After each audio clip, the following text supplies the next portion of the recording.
Okay, so today, for a change, we're going technical. Believe it or not, even with my small following, I get a lot of messages asking for advice on camera purchasing. And as you know, this channel isn't very tech focused, but I feel like every now and then it's okay to dare a little step outside of the usual.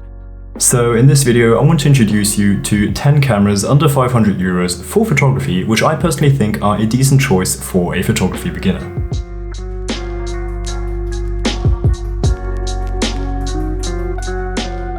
So, before showing you my curated list of cameras, let me explain a few relevant things for this video, first being the price. As said, the cameras in this list I found online, just the body, new for a maximum of 500 euros. Some models, however, I couldn't find without a lens. In that case, it's still under 500 euros. I checked all the prices in Europe, so when the currency is converted to US dollars, the prices will vary. And don't worry, if your budget is even lower than 500 euros, I've got some really cheap options for you in this list. The second point I want to clarify is that the cameras I chose were all selected for their photographic capabilities, not accounting for video. Last year, I made a similar video to this one, but for hybrid cameras, which are decent in both photo and video. However, this year I want to focus only on photography. Now, lastly, I want to make clear that I do not have real-life shooting experience with all of these cameras. In fact, I've actually only ever used 2 of them, but I've done a bunch of research on the other cameras. What I'm trying to do here is save you a lot of research time by doing the basic research for you, so that after this video, if you found a camera that you think might suit you, you can indulge into deeper research on that specific model. With that now all cleared, let me introduce you to my list of 10 cameras under 500 euros. First off, let me show you the Panasonic Lumix GX80. If you've been following along on the channel, you will know this camera by now because I've shown a couple photography sessions with it and talked about this camera a few times. This is a small mirrorless camera that houses a 16 megapixel micro four thirds sensor. Very generally speaking, the bigger the sensor, the more expensive the camera becomes. So when looking for budget cameras, micro four thirds cameras are a good place to start, as with their sensor being half the size of a full frame camera, but still delivering great quality compared to phones or compact cameras with smaller sensors. As you can see, I've listed a few interesting specifications for this camera, some of which might be relevant to you. I personally love shooting with it myself and would 100% recommend this for beginners. Noteworthy points I want to mention are the good autofocus when shooting in single focus mode and the impressive in-body image stabilization, abbreviated as IBIS or also IBIS. The price for this camera is really good in my opinion. I found the body for $399. Before moving on to the next camera, I always want to show you an example image taken by the camera and my personal edit to demonstrate the flexibility of the raw image file. For this camera, I of course have loads of my own photographs, but for those I don't own, I have downloaded sample images from some photography websites. I'll leave all the sources in the description. So for the GX80, I've chosen this photo, which unedited looks like this.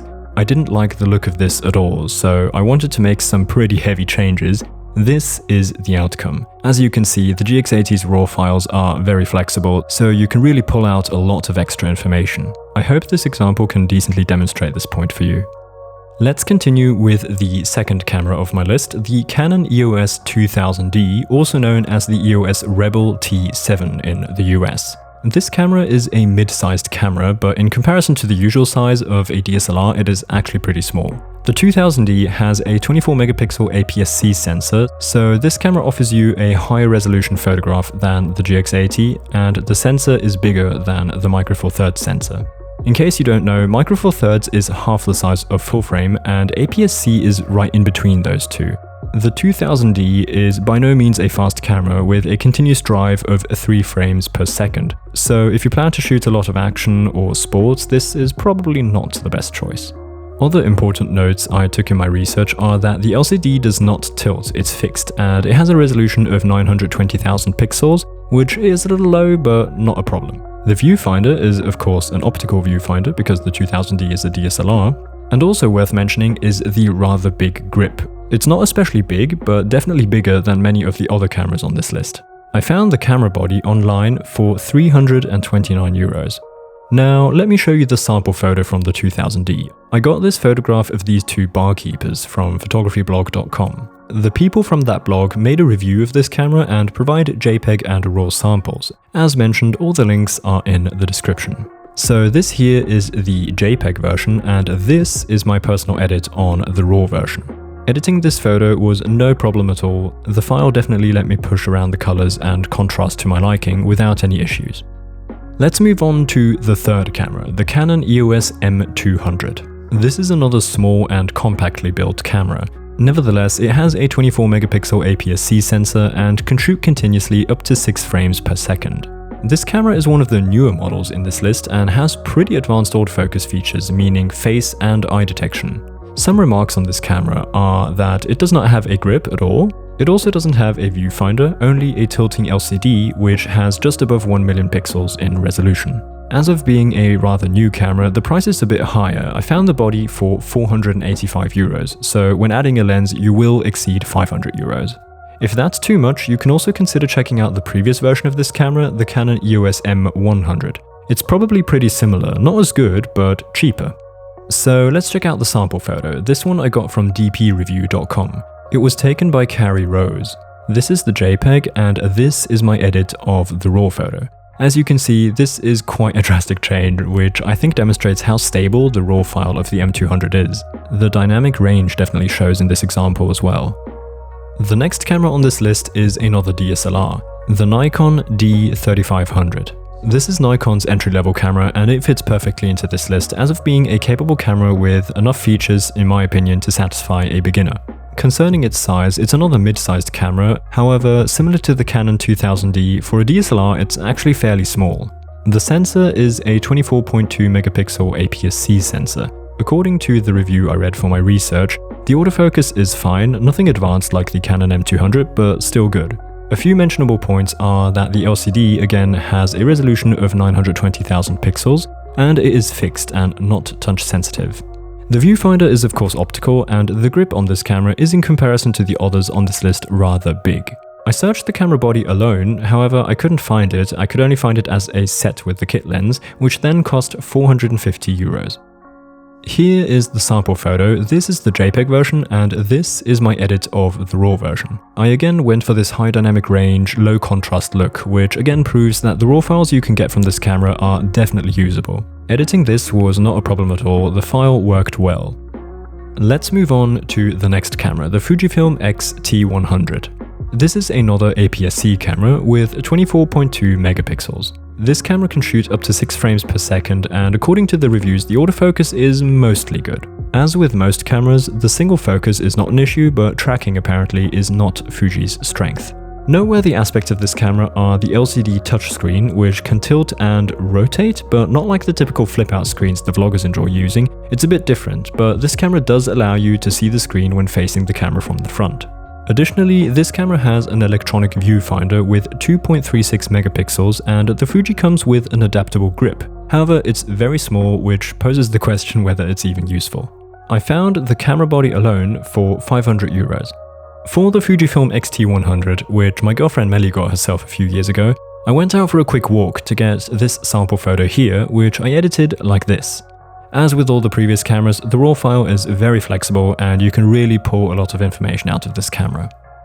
Now let's continue with camera number 6 on this list, the Fujifilm XA5. This is another small camera, and at first it might not give the impression of being strong, but I am highly looking forward to showing you the sample photo, which really impressed me.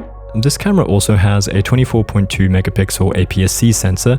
It shoots up to 6 frames per second, and the autofocus, according to the reviews, is rather slow. It works, but if you're aiming to do photography in a fast pace, depending on your genre, this might become an annoying limitation. Things I find worth mentioning are the tilting LCD touchscreen with just above 1 megapixel, the fact that this camera has no viewfinder, so you'll only be shooting with the screen, and lastly, this camera has a tiny little grip, or more like a curve, which makes it compact. However, this might just as well be a negative point for some. When searching for prices online, I could only find this camera with the kit lens already included. I found the set for €413. Now, let me show you the sample photo. On photographyblog.com, I found this photograph of a couple walking along a path in what looks like a park or something. I decided to give this photo a dramatic dark edit, which I think gives it a sort of cinematic feeling, so I additionally made a cropped version in the CinemaScope 1:2.35 aspect ratio to enhance that cinema feeling. I love how this turned out, which only proves to me that if you use this camera well, you can get some amazing results. Let's continue with the next camera on this list, the Olympus OMD EM10 Mark II. Olympus has such terribly confusing names. This camera has a 16 megapixel micro four thirds sensor. It can shoot up to 8 frames per second, and the reviews said the autofocus was satisfying. The Olympus has a tilting LCD touchscreen with a resolution of just above 1 megapixel. The electronic viewfinder has a resolution of 2.36 megapixels, and a feature worth mentioning is the IBIS. Thanks to the smaller sensor size, the sensor has a lot of wiggle space to counteract our shaky hands. I found the camera body online for €450. If that is above your budget, I want to remind you that this is the Mark II version, so maybe you can find the Mark I version for far less money. It will be worse, but probably still pretty decent. This is the sample photo I found for this camera, and here is the edit. What can I say, it's the same with all the cameras. The raw file was strong, it let me pull out a lot of information from the photo. Alright, let's move on to camera number 8 on this list. We're staying with Olympus. Let me introduce you to the Olympus PEN EPL8. This camera is very similar to the EM10 Mark II, same sensor, same resolution, same continuous shooting capabilities.